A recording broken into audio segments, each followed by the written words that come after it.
Petrol pump fraud total 4 तरीकों से हो सकता है और चारों तरीके समझने के लिए आपको पेट्रोल पंप का वर्किंग मैकेनिज्म तो समझना ही होगा। और पेट्रोल पंप का वर्किंग मैकेनिज्म समझने के लिए उसमें यूज होने वाली मशीन्स पर एक नजर डालनी ही पड़ेगी। एक पेट्रोल पंप मेनली इन 3 पार्ट्स में डिवाइडेड रहता है: डिस्पेंसर, स्टोरेज टैंक और कंट्रोलर बॉक्सेस। यहां लगी यह डिस्पेंसर मशीन है जो कि इस अंडरग्राउंड फ्यूल स्टोरेज टैंक से पाइपलाइन के थ्रू कनेक्टेड रहती है। इस डिस्पेंसर मशीन का काम कंट्रोलर रूम में लगे इस कंट्रोलर को कमांड देना होता है कि स्टोरेज टैंक में लगे सबमर्सिबल पंप को स्टार्ट करे और ऑयल को पाइपलाइन से डिस्पेंसर मशीन के नोजल तक भेजे। अगेन, रियल लाइफ एग्जांपल के बिना टॉपिक को अच्छे से समझ पाना पॉसिबल नहीं है, तो मैं मेरी गाड़ी में ऑयल डलवाने के लिए पास के ही पेट्रोल पंप पर गया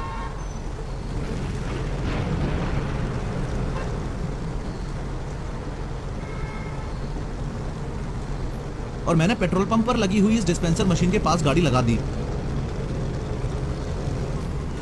फिर मैंने इंजन बंद किया, हैच ओपन किया, बाहर आया और पेट्रोल पंप अटेंडेंट को 1010 रुपए का पेट्रोल डालने को बोला। फिर पेट्रोल पंप अटेंडेंट ने डिस्पेंसर मशीन में लगे इस कीपैड में पहले सेल बटन प्रेस किया, उसके बाद 1010 प्रेस करके एंटर प्रेस कर दिया।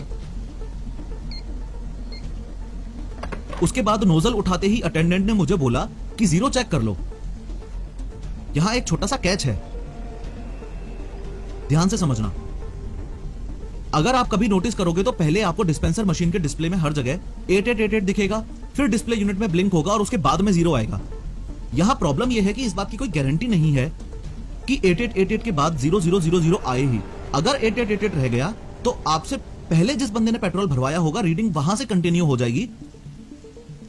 और बैड न्यूज ये है कि इस डिस्पेंसर मशीन में ऐसी सेटिंग्स की जा सकती हैं कि पास ही खड़ा दूसरा पेट्रोल पंप अटेंडेंट आपको बातों में लगा के आपका ध्यान भटकाकर रिमोट से ये कंट्रोल कर सके कि 8888 से ही पेट्रोल फिलिंग शुरू हो जाए और जीरो रीडिंग आए ही ना।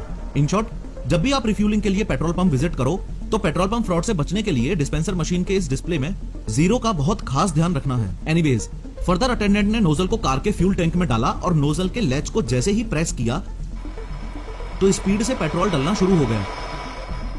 यहां पर सोचने वाली बात यह है कि इस अंडरग्राउंड फ्यूल स्टोरेज टैंक से पेट्रोल इस डिस्पेंसर मशीन तक कैसे आया और क्या यह डिस्पेंसर मशीन सच में 1010 रुपए का ही पेट्रोल डालेगी।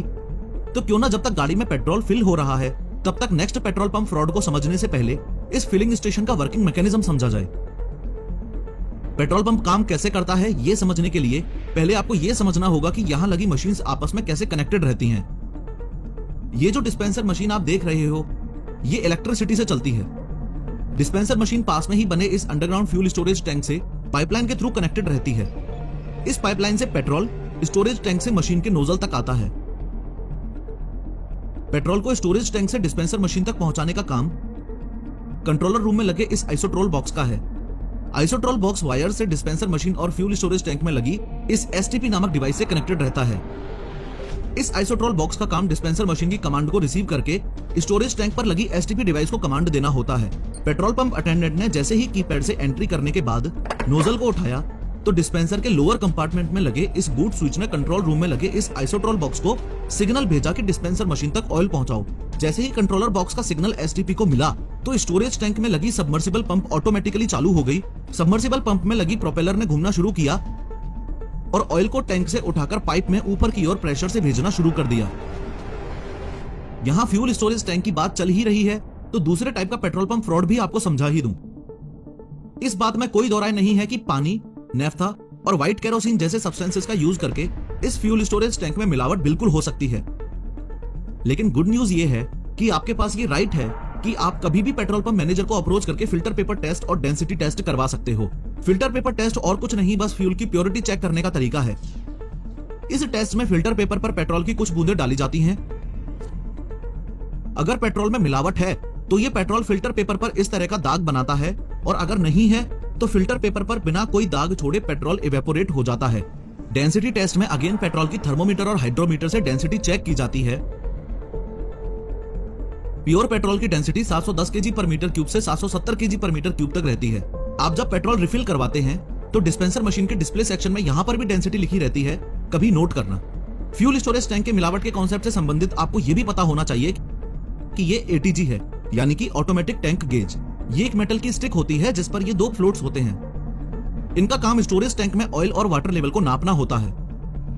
अब आप सोच रहे होंगे कि फ्यूल टैंक में वाटर का क्या काम, तो मैं बताता चलूं कि बारिश के टाइम स्टोरेज टैंक में अगर इस डिस्चार्ज पाइप की कैप लूज है तो पानी स्टोरेज टैंक में आ सकता है। ये जो एटीजी देख रहे हो, मेजरमेंट्स के लिए इस एटीजी की जगह पहले गेज स्टिक यूज होती थी। गेज स्टिक से सिर्फ मैनुअली मेजरमेंट किया जा सकता था। जब गेज स्टिक यूज हुआ करती थी उस समय गवर्नमेंट को यह पता नहीं चल पाता था कि इस पर्टिकुलर पेट्रोल पंप के स्टोरेज टैंक में सिर्फ प्योर पेट्रोल ही है या किसी प्रकार की मिलावट कर रखी है। लेकिन अब पेट्रोल पंप ओनर मिलावट नहीं कर सकता, क्योंकि यह एटीजी इस स्टोरेज टैंक में फ्यूल और वाटर लेवल का डेटा पेट्रोलियम कंपनी के सर्वर पर अपडेट करती रहती है। फिर यह पेट्रोल आगे बढ़ता हुआ इस डिस्पेंसर मशीन के बॉटम पार्ट में आ जाएगा। यहां बॉटम पार्ट में यह शीयर वाल्व होता है। फ्यूल यहां से होता हुआ इस फिक्सेबल पाइप में आ जाएगा, फिर आगे इस फिल्टर में जाएगा, फिर आगे इस आयरन पाइप में जाएगा, उसके बाद इस असेंबली में आ जाएगा। तीसरे फ्रॉड की बात करूं तो यह असेंबली एक इंपॉर्टेंट पार्ट है और इसका वर्किंग मैकेनिज्म समझो। याद है मैंने पेट्रोल पंप अटेंडेंट को 1010 रुपए का पेट्रोल डालने को बोला था। उसने जब 1010 कीपैड में एंटर किया तो डिस्पेंसर मशीन में यह असेंबली ही इस बात के लिए रिस्पॉन्सिबल है कि मेरी गाड़ी में 1010 का ही पेट्रोल जाए, न कम न ज्यादा। इन शॉर्ट ये सारी कैलकुलेशन इस असेंबली में ही होती हैं। गुड न्यूज ये है कि ये असेंबली लीगल मेट्रोलॉजी डिपार्टमेंट के द्वारा सील्ड रहती है। लेकिन बैड न्यूज ये है कि अगर किसी पेट्रोल पंप ओनर की लीगल मेट्रोलॉजी डिपार्टमेंट में पहचान है तो वो वहां से एक्सपर्ट इंजीनियर बुला के इस असेंबली के कैलकुलेशन प्रोसेस के साथ छेड़छाड़ करवा सकता है। दूसरे शब्दों में कहूं तो असेंबली में कुछ ऐसी सेटिंग्स करवा सकता है कि डिस्पेंसर मशीन दिखाए कि 1 लीटर पेट्रोल डाला है, लेकिन पेट्रोल डले सिर्फ 800 ml ही। इस तीसरे फ्रॉड से बचने का तरीका यह है कि आपको अगर कभी भी ऐसा लगता है कि आपकी गाड़ी में पूरा पेट्रोल नहीं डाला गया है और आपके साथ फ्रॉड हुआ है, तो आपके पास ये राइट है कि आप पेट्रोल पंप मैनेजर से उनके पास रखे 5 लीटर के कैन में सेम नोजल से पेट्रोल फिल करवाकर चेक कर सकते हो कि आपके साथ कोई फ्रॉड तो नहीं हुआ है।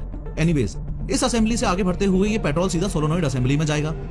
सोलोनॉइड असेंबली के बाद आगे बढ़ता हुआ इस पाइप में आ जाएगा और फाइनली इस ब्रेक अवे से गुजरता हुआ इस होस पाइप में आ जाएगा। फिर इसके आगे तो ऑब्वियसली आपको दिख ही रहा है कि होस पाइप से नोजल में आ जाएगा और नोजल से गाड़ी के पेट्रोल टैंक में। नोट करने वाली बात यह है कि चौथा फ्रॉड इस पूरे प्रोसेस से हटके डिस्पेंसर मशीन के इस ऊपर वाले पार्ट में होता था। आगे बढ़ के डिस्पेंसर मशीन के ऊपर वाले पार्ट को पहले पेट्रोल पंप मैनेजर खोल सकता था। उसमें डिजिटल मीटर्स को मैनिपुलेट करने के लिए मालिशियस हार्डवेयर का इंस्टॉलेशन कर सकता था। फॉर एग्जांपल, डिजिटल मीटर में रीडिंग सुपर फास्ट होगी लेकिन गाड़ी में पेट्रोल नॉर्मल स्पीड से ही जाएगा, एक्सेट्रा। लेकिन फ्रॉड को रोकने के लिए गवर्नमेंट इंजीनियर्स ने डिस्पेंसर मशीन में कुछ एडवांस्ड हार्डवेयर इंस्टॉल किए और अब डिस्पेंसर मशीन के अपर पार्ट को ओपन करने के लिए गवर्नमेंट इंजीनियर के पास ही एक ओटीपी जाता है। इन शॉर्ट, ये पेट्रोल पंप ओनर बिना उस ओटीपी के डिस्पेंसर मशीन के अपर पार्ट को ओपन करके अब मैनिपुलेट नहीं कर सकता। इस पूरी कहानी का तात्पर्य यह है कि टोटल 4 तरीके से पेट्रोल पंप फ्रॉड आज तक मेनली होते आए हैं। सबसे पहला ध्यान भटकाने वाला, जो कि आज भी होता है। दूसरा, फ्यूल स्टोरेज टैंक में मिलावट, जो कि अभी एटीजी लगने की वजह से मुश्किल है। तीसरा है डिस्पेंसर मशीन में लगी असेंबली से छेड़छाड़ वाला, आज के टाइम ये भी थोड़ा मुश्किल है। और चौथा है डिस्पेंसर के अपर सेक्शन में मैलिशियस हार्डवेयर इंस्टॉलेशन वाला, जो कि ओटीपी प्रोसेस ऐड होने के बाद अगेन थोड़ा सा मुश्किल है। इस सब के अलावा आपने एक बात और नोटिस की होगी कि पेट्रोल पंप अटेंडेंट पेट्रोल भरते वक्त नोजल के लैच को बार बार प्रेस करता है। कुछ लोगों को लगता है कि ये फ्रॉड है, बट टेक्निकली देखा जाए तो ये पेट्रोल के प्रेशर को कंट्रोल करने के लिए किया जाता है ताकि एंटर्ड अमाउंट से ज्यादा फिल ना हो जाए।